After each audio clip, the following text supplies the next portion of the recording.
Hello प्यारे बच्चों, सभी को गुड मॉर्निंग, सभी को जय मां सरस्वती। तो हम आपके सुबह जो 5 नंबर वाले प्रश्न है उसकी तैयारी करा रहे हैं और उसी के क्रम में आज फिर से हम बहुत ही महत्वपूर्ण 2 प्रश्नों को लेकर आए हैं। 2 नहीं 3 प्रश्न है यहाँ पे आज डिस्कस करेंगे, जहां से 100% आप सभी लोगों की बोर्ड परीक्षा में क्वेश्चन पूछा जाता है। प्यारे बच्चे, पूरी तरीके से जान लगाकर आपके साथ हम जुड़ चुके हैं। सुबह शाम एकदम बढ़िया तरीके से मेहनत कर रहे हैं। प्यारे भाई, इस बार तो आप लोग जरा कमेंट बॉक्स में कमेंट करके बताना कितना का लक्ष्य पूरा करना है। इस बार तो 90 प्लस, 95 प्लस की सपना दूर नहीं होना चाहिए। पूरी ताकत लगा दो, हम भी ताकत लगा दिए हैं। और जो चैनल पे नए हैं, पहला काम चैनल को सब्सक्राइब करना, वीडियो को शेयर करना और लाइक कर देना क्लास को। और कमेंट बॉक्स में आप सभी लोगों के लिए मैंने लिंक दे रखा है। किसका लिंक दे रखा है सरकार? लिंक दे रखा है मैंने व्हाट्सएप चैनल और टेलीग्राम चैनल का। जरूर ज्वाइन कर लेना वहाँ पे, क्योंकि जितनी क्लासेज होती हैं उसका नोटिफिकेशन, क्लासेज का शेड्यूल वहाँ पे शेयर किया जाता है। साथ में पीडीएफ वगैरह भी वहाँ पे शेयर किया जाता है, उसको आप आराम से प्राप्त कर सकते हो। ठीक है, चलिए शुरू करते हैं आज की क्लास, सबसे महत्वपूर्ण क्लास। ठीक है, सबसे पहला क्वेश्चन आप सभी लोगों के सामने है। हाइड्रोजन परमाणु की यनवी कक्षा की ऊर्जा कितनी होती है? -13.6 इलेक्ट्रॉन वोल्ट है। और हाइड्रोजन के लिए ऊर्जा आरेख खींचिए तथा बामर पाचन श्रेणी के रेखाओं का संक्रमण दर्शाइए। ठीक है, ये क्वेश्चन पूछा जा सकता है। अगर भाषा को बदला तो इसी तरह से पूछ सकता है, यानी कक्षा में हाइड्रोजन परमाणु की ऊर्जा आपका ये होता है ना, En is equal to 13.6 electron volt, है ना। तो सूत्र दी जाती है। ठीक है, इसके आधार पर हमें 1 2 3 4 5 6 इन्फिनिटी के विभिन्न ऊर्जा स्तर खींचना है और इलेक्ट्रॉनिक संक्रमण पे हाइड्रोजन के उत्सर्जन स्पेक्ट्रम लाइमर और बामर सीरीज को दर्शाना है। हाइड्रोजन परमाणु की आयनन ऊर्जा भी ज्ञात करना है। ये क्वेश्चन हो गया। या फिर यहाँ पे क्वेश्चन समझना, देखना ये क्वेश्चन कि हाइड्रोजन परमाणु की यनवी कक्षा में इलेक्ट्रॉन की ऊर्जा En इज इक्वल टू कितना है? 13.6 इलेक्ट्रॉन वोल्ट ये होता है, ये बताना है आपको। और हाइड्रोजन परमाणु की ऊर्जा आरेख बनाकर लाइमर बामर और वर्ण रेखाओं को खींचना है। मतलब कि घुमा फिरा के क्वेश्चन यहाँ पे पूछ रहा है। तो देखो, मैंने क्वेश्चन को टाइप इसलिए कराया कि कम समय में आपको क्वेश्चन समझा सके, क्योंकि थ्योरी वाला क्वेश्चन है। और इसको पीडीएफ दे दूंगा तो आप इसको रट लोगे, पढ़ लोगे, कोई घबराने की बात नहीं होगी। तो सबसे पहले देखो, हाइड्रोजन स्पेक्ट्रम की विभिन्न श्रेणियों का व्याख्या जो है क्वांटम यांत्रिकी द्वारा किया जाता है, व्यक्त किया जाता है। ठीक है, क्वांटम यांत्रिकी के अनुसार हाइड्रोजन परमाणु के आयनित अवस्था को शून्य ऊर्जा स्तर माना जाए तो परमाणु के विभिन्न ऊर्जा स्तरों में निम्न सूत्र द्वारा एनर्जी को व्यक्त किया जा सकता है। वह एनर्जी को व्यक्त करने का सूत्र यह है, क्या है आपके सामने, इसको लिख कर लेना। En is equal to RH/n²। यहाँ पर सबका वैल्यू रखोगे तो 13.6 अपान n² इलेक्ट्रॉन वोल्ट होगा, जो कि यहाँ पे यह हो जाएगा। R यहाँ पे रिगवर्ड नियतांक है, n क्वांटम संख्या 1 2 3 4 रखा जाता है। यानी कि हाइड्रोजन स्पेक्ट्रम के विभिन्न कक्षाओं में जो ऊर्जा होती है उसको हम लोग इस समीकरण से क्या करते हैं प्यारे बच्चे? व्यक्त करते हैं। ठीक है सरकार, ये कनेक्ट हो गया। अब यहाँ पे समझना, जब हाइड्रोजन को बाहर से ऊर्जा दी जाती है, अब देखो कहानी यहीं पे है, जब हाइड्रोजन को क्या किया जाता है? बाह्य ऊर्जा दी जाती है, तब क्या होता है? वह अपने निम्नतम ऊर्जा स्तर से किसी उच्च ऊर्जा स्तर में चला जाता है, परंतु वहां पे कुछ टाइम तक नहीं रहता, केवल 10⁸ सेकेंड तक वहां पे रहता है, ठहरता है और सीधे वह ऊर्जा स्तर में पूर्णतः निम्नतम लौट आता है। अन्य विद्युत और साथ में विद्युत चुंबकीय विकिरण भी यहाँ पे उत्सर्जित करता है। साथ में क्या करता है? विद्युत चुंबकीय विकिरण भी उत्सर्जित करता है। जैसे आप लोग हो, क्या करते हो? अचानक पैसा पा गए 2 4 5 हजार, तो क्या करोगे? तुरंत घर द्वार छोड़ के चले जाओगे बाहर और मार्केट जाओगे। कब तक रहोगे? जब तक वो पैसा आपके पास रहेगा, है ना। हाइड्रोजन के पास अगर ऊर्जा मिला है तो बाहर जाता है, नीचे से ऊपर वाले कक्षा में जाता है, लेकिन 10⁸ सेकेंड में पूरा पैसा खत्म कर देता है। आपके पास मान लो 1000 10,000 मिल गया तो 2 4 दिन तक रहोगे बाहर, जब तक पेज में है रुपया तब तक काम करेंगे मेरे भैया, है ना। यही सिस्टम होता है।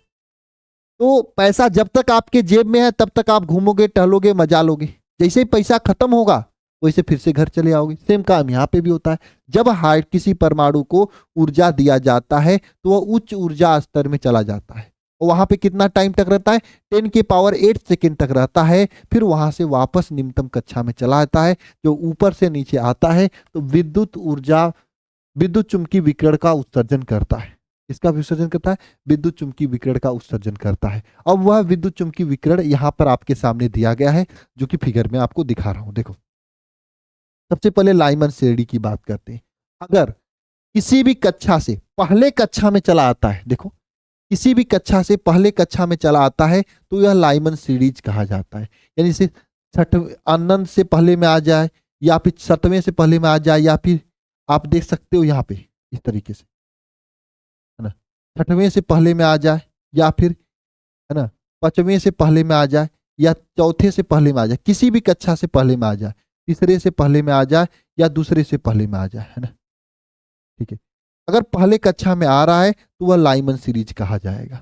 यानी किसी भी कक्षा से अगर पहले कक्षा में आ रहा है तो उसे लाइमन सीरीज कहा जाता है। और ये लाइमन सीरीज जो होता है, लाइमन रेखा जो होती है, ये पराबैंगनी क्षेत्र में पाया जाता है। ठीक है प्यारे बच्चे, तो यहाँ पे कह सकते हो परिभाषा लाइमन श्रेणी का कि भैया अगर हम पैसा दिए, ऊपर अपने घर से ऊपर निकला और पहले कक्षा में वापस आ गया, यानी तो वह लाइमन सीरीज प्राप्त होता है। और ये कहाँ पाया जाता है, एक बार कमेंट बॉक्स में कमेंट करना सभी प्यारे बच्चे। तो पराबैंगनी क्षेत्र में यह पाया जाता है ना। तो देखो क्या लिख सकते हो, हाइड्रोजन परमाणु, है ना, इलेक्ट्रॉन को जब किसी ऊर्जा स्तर यानी N2 = 2, 3, 4 कहीं से प्रथम ऊर्जा स्तर N1 = 1 में संक्रमण करता है तो यह विकिरण का उत्सर्जन करता है, उसे लाइमन सीरीज कहते हैं। और इसका तरंगदैर्घ्य 1/λ = देखो फार्मूला दिया है ना। पहले कक्षा में आ रहा तो 1/N1 का वैल्यू 1 हो जाएगा, और N2 का वैल्यू 2, 3, 4 कुछ भी रख सकते हो। ठीक है प्यारे बच्चे, 2, 3, 4 कुछ भी रख सकते हो N2 का वैल्यू, है ना। और लाइमन रेखाएं विद्युत चुम्बकीय स्पेक्ट्रम पराबैंगनी क्षेत्र में प्राप्त होता है। विद्युत चुम्बकीय स्पेक्ट्रम कहाँ पाया जाता है, पराबैंगनी क्षेत्र में प्राप्त होता है। और इन श्रेणी को n = 2 रखने पर, है ना, सबसे बड़ी तरंगदैर्घ्य 1216 आता है n = 2 रखने पर। और सबसे छोटी तरंगदैर्घ्य क्या आता है, जब n ∞ रखते हो तो 912 आता है ना। यह बात मैंने आपको बताया था। लाइमर श्रेणी की पहली रेखा जो होती है n = 2 पे आती है, और पहली रेखा का तरंगदैर्घ्य सबसे 1216 सबसे ज्यादा होता है। किसी भी श्रेणी का n = जस्ट उसके ऊपरा वाला कक्षा रखने पर मिलता है पहली रेखा, जिसे अल्फा रेखा भी कहते हैं, है ना। और अंतिम रेखा जो होती है सबसे कम तरंगदैर्घ्य वाला होता है। ठीक है, और तो लाइमन श्रेणी कहाँ पाया जाता है, यह भी याद रखना आपको, लाइमन श्रेणी पराबैंगनी क्षेत्र में पाया जाता है। लाइमन श्रेणी कहाँ पाया जाता है, पराबैंगनी क्षेत्र में पाया जाता है। और ऊपर से पहले ऊर्जा स्तर में आता है तो लाइमन श्रेणी प्राप्त होता है। और सबसे बड़ी तरंगदैर्घ्य रेखा कौन सी होती है, जब हम दूसरे कक्षा से पहले में आते, जस्ट अपने से ऊपर वाले से पहले में आते, यानी पहले में आना है तो दूसरे में से पहले में आएंगे, सबसे बड़ी तरंगदैर्घ्य प्राप्त होगी। यहाँ पे रख दोगे फार्मूले में तो आ जाता है 1216 एंगस्ट्रॉन। और सबसे कम तरंगदैर्घ्य कब होती है, जब लास्ट वाला अनंत से आते हैं तो सबसे कम तरंगदैर्घ्य प्राप्त होती है 912 एंगस्ट्रॉन के करीब में। ये कहानी हो गई लाइमन सीरीज की। ठीक है, अच्छा दूसरा क्या है, हाँ दूसरा क्या है, अगर ऊर्जा स्तर की बात करें तो देखो प्रथम रेखा क्या होती है।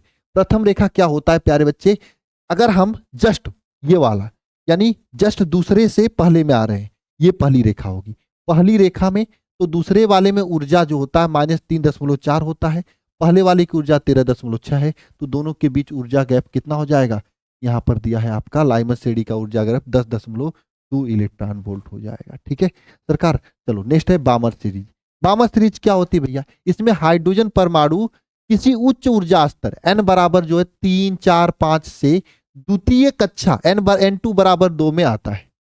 ठीक है ना, संक्रमण करता है। और जो संक्रमण करता है इस श्रृंखला को बामर सीरीज कहते हैं। और बामर सीरीज जो होता है यह दृश्य क्षेत्र में पाया जाता है। कहाँ पाया जाता है, दृश्य क्षेत्र में पाया जाता है। लाइमर सीरीज पराबैंगनी क्षेत्र में पाया जा रहा था, और बामर सीरीज कहाँ पाया जा रहा है, दृश्य क्षेत्र में पाया जा रहा है। और यहाँ पे सूत्र क्या होता है, 1/λ = R 1/2² - N2²। ये आपका सूत्र होता है। N2 का वैल्यू 3, 4, 5 कुछ भी रख सकते हो। अच्छा, इसकी प्रथम रेखा कब होती है, तो इसकी प्रथम रेखा या अल्फा रेखा कौन कहा जाता है, जब n = 2 से जस्ट ऊपर n = 3 से पहले में आए तो यह इसमें तरंगदैर्घ्य आपकी सबसे बड़ी होती है 65-63 होती है, और सबसे छोटी तरंगदैर्घ्य कब होती है जब इन्फिनिटी से आए, तो सबसे छोटी तरंगदैर्घ्य 36-46 होता है ना। ऊर्जा का गैप तीसरे में 1.151 होता है और दूसरे में 3.4 होता है, तो यहाँ पे 1.89 का ऊर्जा गैप होता है। ठीक है, ये बामर सीरीज का काम हो गया। तो बामर सीरीज के लिए क्या क्या बात रखना है याद, कि भैया इसमें जो लाइन आता है जस्ट दूसरे से पहले में आता है, ये नहीं याद रखना है, तीसरे से दूसरे में आता है। आपके सामने फिगर देखोगे, ये वाला बामर सीरीज है, देखो दूसरे कक्षा में आए, तीसरे से आए, चौथे से आए, पांचवें से आए, छठवें से आए, सातवें से आए, उसे बामर सीरीज कहते हैं। उसे क्या कहते हैं, बामर सीरीज कहते हैं। बात समझ में आया, उसे क्या कहते हैं, बामर सीरीज कहते हैं। और बामर सीरीज कहाँ पाया जाता है, दृश्य क्षेत्र में पाया जाता है। पेट में दर्द हो रही है, पता नहीं क्यों। बामर सीरीज कहाँ पाया जाता है, तो दृश्य क्षेत्र में यह बामर सीरीज पाया जाता है ना। दृश्य क्षेत्र में यह बामर सीरीज पाया जाता है ना। ठीक है सरकार। अच्छा, अब इसको आगे की ओर चलते हैं, है ना। ठीक है, आगे की ओर चलते हैं। अब हम इसकी बात पाश्चन सीरीज की बात करते हैं। अब जैसे ये दूसरे में आ गया, तो पाश्चन सीरीज जब होता है n बराबर 3 में आता है। अब ये बात समझना, देखो मेरी बात समझना, यहाँ पे अगर n, ये सूत्र होता है 1/λ इज इक्वल टू r पुस्तक में 1/n1 का स्क्वायर माइनस n2 का स्क्वायर। अगर अगर लाइमन सीरीज है, लाइमन सीरीज है, तो इसमें क्या होता है, n1 का वैल्यू 1 होता है और n2 का वैल्यू कुछ हो सकता है, 2 से 1 में आए, 3 से आए। n2 का वैल्यू क्या हो सकता है, 2 हो सकता है, 3 हो सकता है, 4 हो सकता है, 5 हो सकता है, 6 हो सकता है, डॉट डॉट कुछ भी हो सकता है। लाइमन हो गया।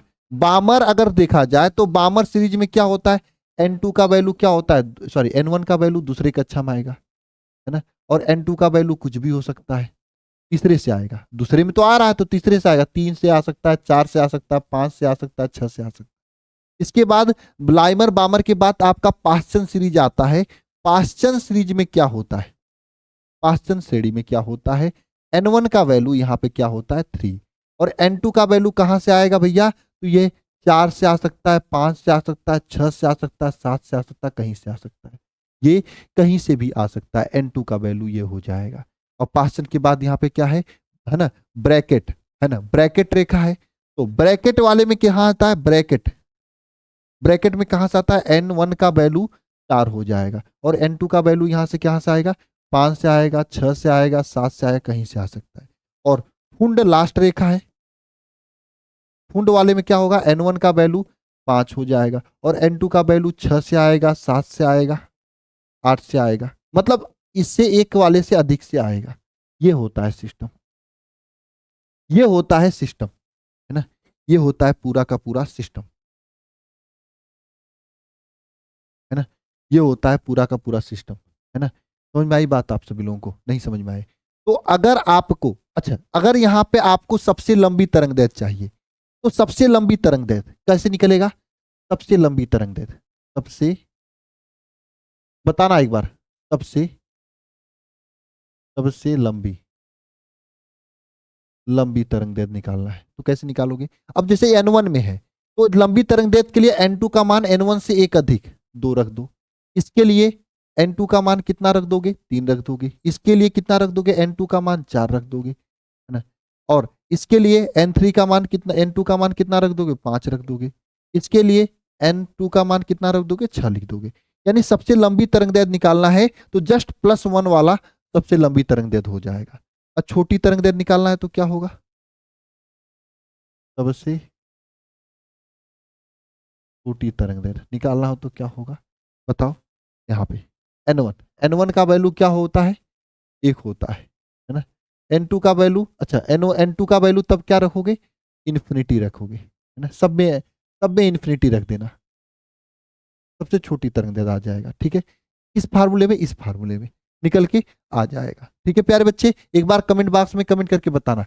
तो पाश्चन सीरीज n बराबर 3 से आता तो पाश्चन सीरीज होता है, बाकी इस फार्मूले में रखने पर प्राप्त होता है। और पाश्चन सीरीज कहाँ था, अवरक्त क्षेत्र में पाया जाता। देखो लाइमन आपका आपका का परावैंगनी क्षेत्र में और बामर दृश्य क्षेत्र में, बाकी सब अवरक्त क्षेत्र में पाया जाता है ना। बड़ी तरंगदैर्घ्य के लिए तीसरे में आ रहा, चौथे से रखकर बड़ी तरंगदैर्घ्य निकाल सकते हैं, छोटी निकालना तो इन्फिनिटी रखना पड़ेगा। ठीक है ना। ये सब मैंने पूरा बता दिया। ब्रैकेट वाले में क्या होगा अब बताओ, यहाँ चौथे में आ गया, तब यहाँ पे चौथे में आने की बात होगी, तीसरे के बाद चौथे में आएगा, कहाँ से 5 6 7 इन्फिनिटी से आएगा। सूत्र में आपको इस तरीके से रखना पड़ेगा। बड़ी तरंगदैर्घ्य 5 से आने पर, छोटी तरंगदैर्घ्य अनंत से आने पर मिलता है।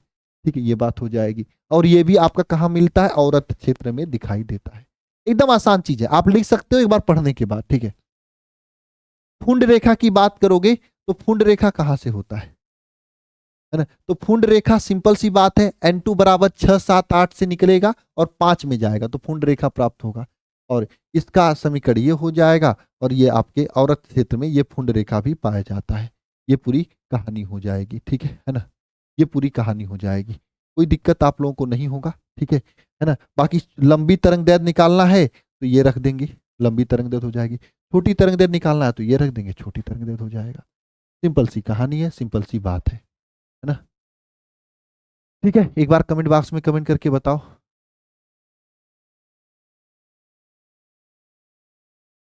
अच्छा, एक बार और पूछा जाता है, आयनन ऊर्जा की परिभाषा पूछा जाता है। तो हाइड्रोजन परमाणु के आयनन ऊर्जा किसी तत्व के विलगित गैसीय परमाणु यानी हाइड्रोजन परमाणु के वाह्यतम कक्षा से 1 इलेक्ट्रॉन बाहर निकालने में आवश्यक ऊर्जा को आयनन ऊर्जा कहते हैं।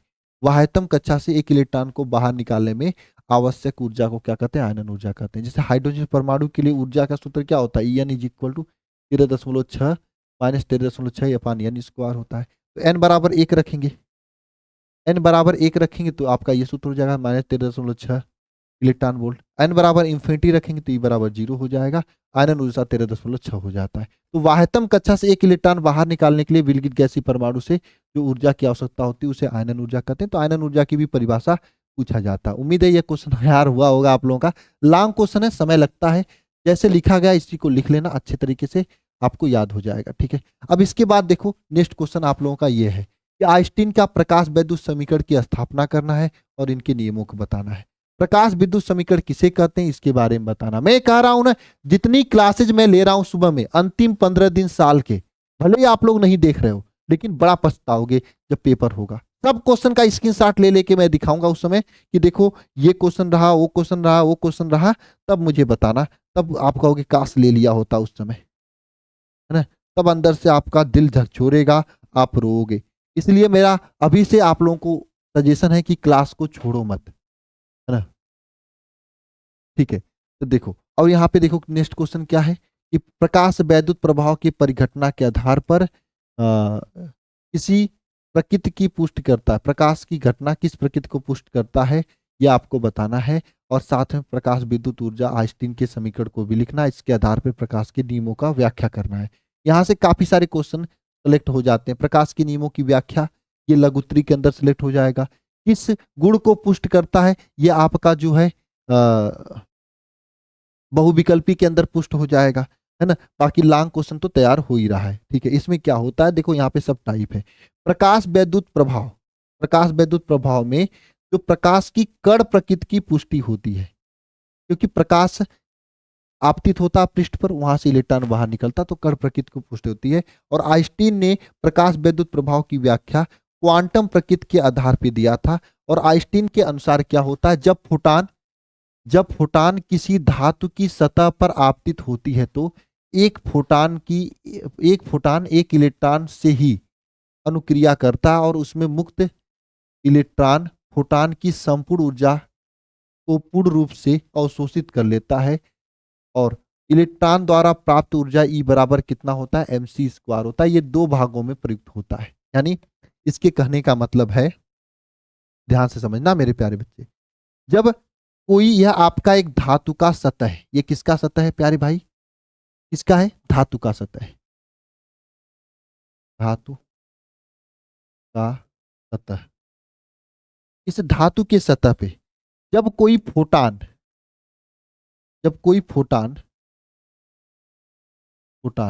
एच न्यू एनर्जी से आपतित होती है तो यहां से क्या होती है, इलेक्ट्रॉन, यहां से क्या होता है, इलेक्ट्रॉन बाहर निकलता है। और ये फोटान जो यहाँ पे आपतित हो रही है ना, ये जो फोटान आपतित हो रही है इस इलेक्ट्रॉन को अपनी पूरा ऊर्जा एच न्यू देता है।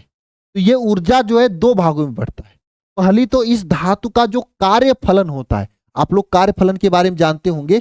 किसी धातु की सतह से इलेक्ट्रॉन को बाहर निकालने के लिए जो आवश्यक ऊर्जा होती है उसी को कार्यफलन कहते हैं। जैसे आप लोग बोर्ड में किसी एक सब्जेक्ट में पास होने के लिए 33 नंबर पाया जाता है ना 100 में से, तो वो आपका कार्यफलन है। 33 से कम रहेगा तो पास नहीं होगे बोर्ड में।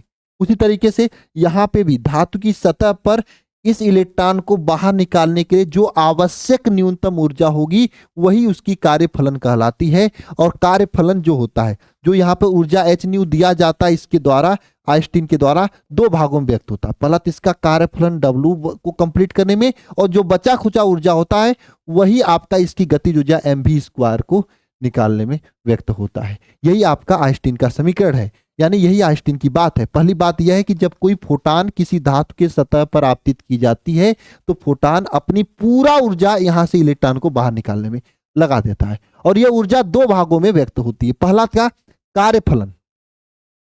इस कार्यफलन को, कार्यफलन क्या, आवश्यक न्यूनतम ऊर्जा जो कि उस धातु से इलेक्ट्रॉन को बाहर निकालने के लिए आवश्यक होता है। तो पहली तो कार्यफलन को कंप्लीट करने में, दूसरा यहाँ पे गतिज ऊर्जा को व्यक्त करने में। तो ये दो तरीके से खत्म होती है ना। तो मुक्त इलेक्ट्रॉन को धातु की सतह से बाहर निकालने के लिए आवश्यक ऊर्जा को कार्यफलन कहते हैं एच न्यू, और शेष ऊर्जा जो है इलेक्ट्रॉन के गतिशील यानी गतिज ऊर्जा को प्रदान करती है।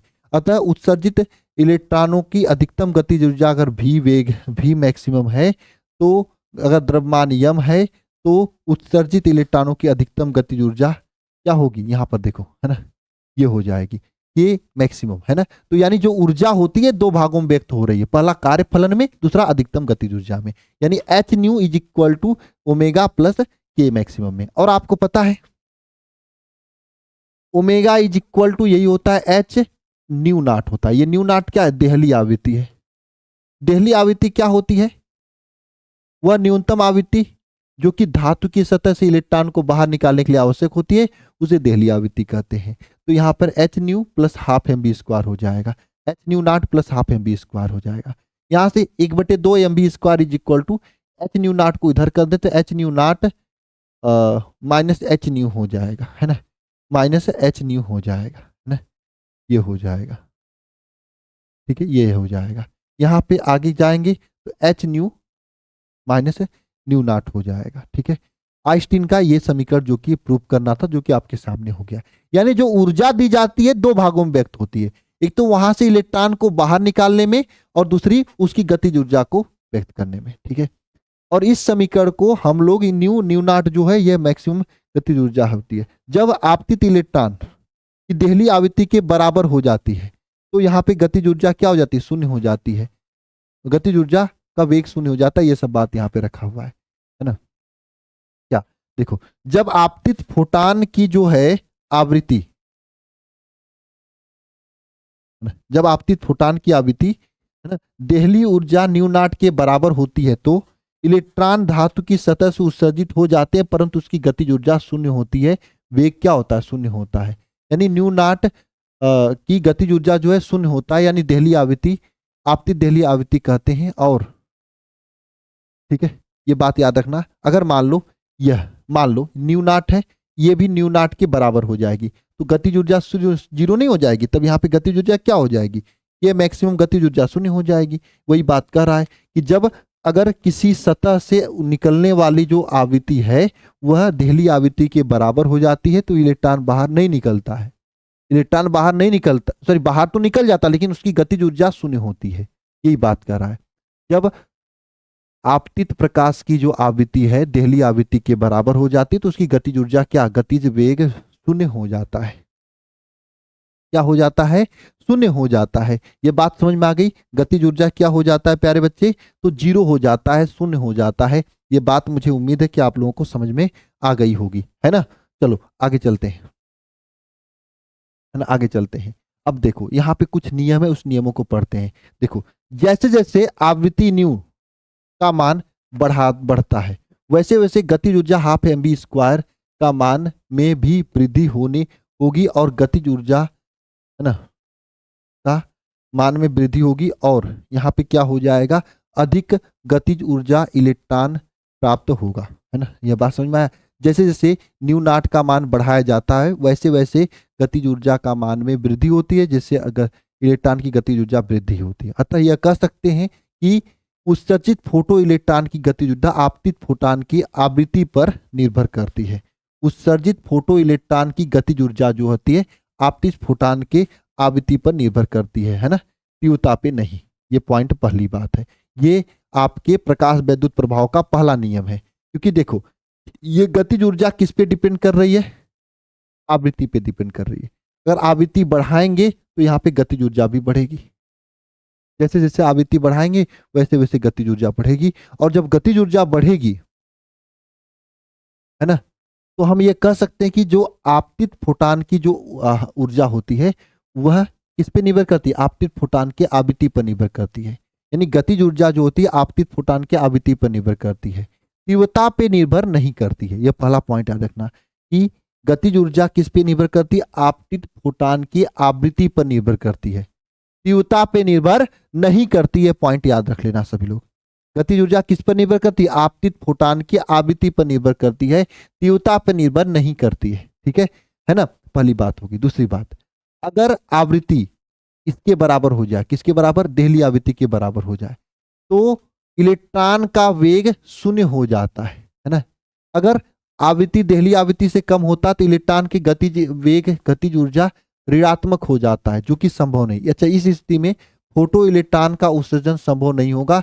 अतः फोटो इलेक्ट्रॉन तभी उत्सर्जन होगा जब आपतित फोटॉन की आवृत्ति देहली आवृत्ति से बराबर या अधिक होती है। ये पॉइंट दूसरा है नियम कि भैया अगर देहली आवृत्ति का जो है मान जो आपतित फोटॉन है उसके बराबर हो जाता है तो वहां से इलेक्ट्रॉन बाहर नहीं निकलता है। पहली बात, सॉरी, इलेक्ट्रॉन बाहर तो निकलता है लेकिन गतिज ऊर्जा शून्य होता है। अगर आपतित फोटॉन की जो आवृत्ति है देहली आवृत्ति से कम है तो इलेक्ट्रॉन बाहर तो निकलता है लेकिन गतिज ऊर्जा ऋणात्मक होती है, यानी इलेक्ट्रॉन बाहर ही नहीं निकलेगा। ठीक है ना। अर्थात हम ये कह सकते हैं कि इलेक्ट्रॉन को बाहर निकालने के लिए आवृत्ति का मान देहली आवृत्ति से बराबर या अधिक होना चाहिए। एक बार सभी लोग कमेंट बॉक्स में कमेंट करके बताना ये चीज क्लियर हो चुकी है। सभी लोग एक बार कमेंट बॉक्स में कमेंट करके बताना जो चीज मैंने कहा ये चीज क्या क्लियर हो चुकी है आप सभी लोगों को। जी हाँ, क्लियर हो चुकी है। चलो, ये दूसरा नियम था। तीसरा नियम और लास्ट नियम क्या है, देखो, जैसे ही फोटॉन है ना धातु की सतह पर आपतित होती है, धातु के पृष्ठ पर आपतित होती है, वैसे ही तुरंत वहां से ऊर्जा h न्यू क्या हो जाती है, निकल जाती है, उत्सर्जित हो जाती है ना, उत्सर्जित हो जाता है। अतः धातु की सतह पर गिरने पर और इलेक्ट्रॉन को बाहर निकलने में कोई भी समय पश्चिता नहीं होती है। ये तीसरा पॉइंट हो गया। धातु की सतह गिरने में और इलेक्ट्रॉन को बाहर निकलने में कोई भी टाइम ड्यूरेशन नहीं होता, जैसे गिरेगा वैसे बाहर निकल जाएगा। ये तीसरा पॉइंट है, याद रख लेना मेरे प्यारे बच्चे सभी लोग। ठीक है, ये 3 पॉइंट हो गया। अब लास्ट चौथा क्वेश्चन है, इसको भी कर लेते हैं। करने से पहले मैं आप सभी लोगों को बता देना चाहता हूं, अगर अंतिम समय में भैया जबरदस्त तरीके से पढ़ना चाहते हो, इंपॉर्टेंट क्वेश्चन, इंपॉर्टेंट टॉपिक, तो आप मेरे इस यकीन बैच यह अंतिम प्रयास बैच से जुड़ सकते हो। इसमें पूरा का पूरा चैप्टर वाइज जितने भी इंपॉर्टेंट क्वेश्चन है, चैप्टर वाइज जितने भी आईएमपी प्रश्न है इसमें कराया जा रहा है, एकदम अच्छे तरीके से तैयार कर सकते हो। साथ में पिछले 5 साल के क्वेश्चन पेपर भी इसमें आपको कराया जा रहा है और इसके साथ में मॉडल पेपर, गेस पेपर, ये भी आपको इसमें कराया गया है बढ़िया तरीके से। 5 साल का मॉडल क्वेश्चन पेपर तो लाइव कराया जा रहा है, लाइव कराया जा रहा है। मॉडल पेपर, गेस पेपर भी आपको इसमें कराया जाएगा। तो लास्ट टाइम में जो आपको पढ़ना है इंपॉर्टेंट क्वेश्चन चैप्टर वाइज इसमें दे दिया जा रहा है। साथ में शिखर बैच, शिखर 2.0 बैच, वरदान बैच सब फ्री है इसमें, ताकि कोई टॉपिक अगर डिटेल में पढ़ना हो तो पढ़ सकते हो। वो संजीवनी बुकलेट आप लोगों के लिए फ्री है, तो आप इस बैच को ज्वाइन करके अंतिम समय में चौका छक्का मार सकते हो, टॉपर बन सकते हो, इतना जान लो। वरना फिर अब मौका नहीं मिलेगा, अगर आप अब छोड़ दिए तो कहीं नहीं मौका मिलेगा। इतना मैं आपको बता देना चाहता हूं, अगर आप छोड़ दिए ना तो मौका नहीं मिलेगा। अंतिम मौका है, पूरा दम लगा दो, वरना फिर निकल जाने के बाद हाथ में केवल एक चीज मिलेगा, वह है पछतावा। पछताने के सिवा आपके पास कोई और चीज नहीं मिलेगा। ठीक है प्यारे बच्चे, इस बात को थोड़ा ध्यान रखना है ना।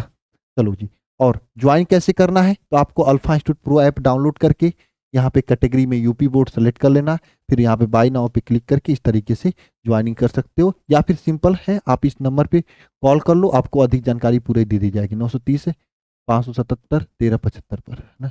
इस पे कॉल या व्हाट्सएप कर लो। ठीक है प्यारे बच्चे, चलिए अब हम नेक्स्ट क्वेश्चन पे चलते हैं। तीसरा क्वेश्चन, आज 3 क्वेश्चन डिस्कस करते हैं।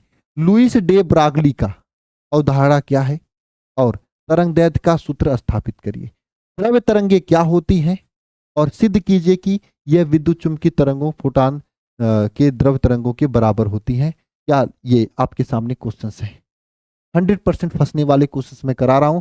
तीसरा वीडियो आज है, समझ लो 15 दिन में पूरा फिजिक्स के मोस्ट इंपॉर्टेंट क्वेश्चंस करा देंगे, इतना समझ लेना। अच्छा जी सरकार, अब इसको पढ़ो आप। यहाँ पे देखो क्या है। डे ब्रॉगली के अनुसार जिस प्रकार विकिरण तरंग कण के लाक्षणिक गुण प्रदर्शित करता है, ठीक उसी प्रकार द्रव्य कण भी तरंग और विकिरण दोनों की गुण भी प्रदर्शित करनी चाहिए। अर्थात कोई भी द्रव कण जैसे फोटॉन, इलेक्ट्रॉन आदि गतिमान हो तो उनके साथ एक तरंग संबंधित होता है, अर्थात वे तरंग की तरह व्यवहार करते हैं।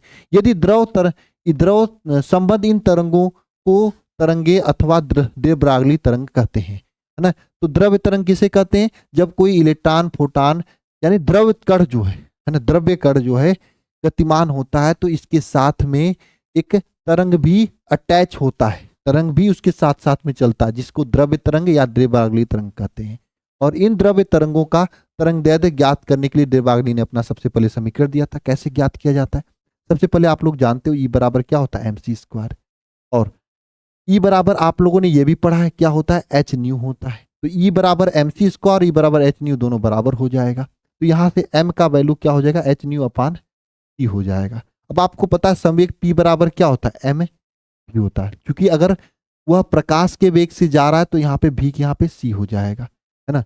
तो यहाँ पे m का मान रखेंगे तो m यहाँ पे H nu upon c² into सी कर देंगे, तो c से c कट जाएगा, एच न्यू अपान सी आ जाएगा। और यहाँ पे न्यू का वैल्यू क्या होता है, यहाँ पे c अपान लैम्डा होता है ना। तो अगर हम न्यू का वैल्यू c अपान लैम्डा होता है, या आप लोग जानते हो न्यू का वैल्यू c अपान लैम्डा होता है, तो ये हम अगर रखेंगे तो क्या हो जाएगा, p is equal to h c upon lambda हो जाएगा। और यहाँ से लैम्डा का वैल्यू क्या हो जाएगा भैया, एच अपान पी हो जाएगा, है ना, एच अपान पी हो जाएगा। इसी को डे ब्रागली तरंगदैर्घ्य कहते हैं। यानी डे ब्रागली तरंगदैर्घ्य के अनुसार क्या होता है ना। आपको समझ में आया ना कैसे कैसे हुआ। देखो ई बराबर mc² होता है और ई बराबर एच न्यू होता है, फोटॉन की ऊर्जा, दोनों को बराबर कर दिया मैंने। अब देखो जब बराबर कर दिया तो m is equal to h nu upon c² बचा। अब यहाँ पे जो c² है ना, ठीक है, c² है, एच न्यू अपान सी, ये द्रव्यमान यम के बराबर है, तो इस यम के यहाँ पर रख देते हैं। और संवेग यम क्या, संवेग p बराबर m भी होता है, लेकिन यहाँ पे v की जगह वेग, प्रकाश का वेग c है, तो यहाँ पे mc है। ठीक है, मेरी बात को ध्यान से सुनना। इसको उठा के यहाँ पे रखेंगे तो क्या, एच न्यू अपान c² रख दिए तो c से c कट गया, यहाँ पे एच न्यू अपान सी बचा, और nu is equal to C upon lambda होता है, तो यहाँ पर p is equal to H upon P हो जाएगा।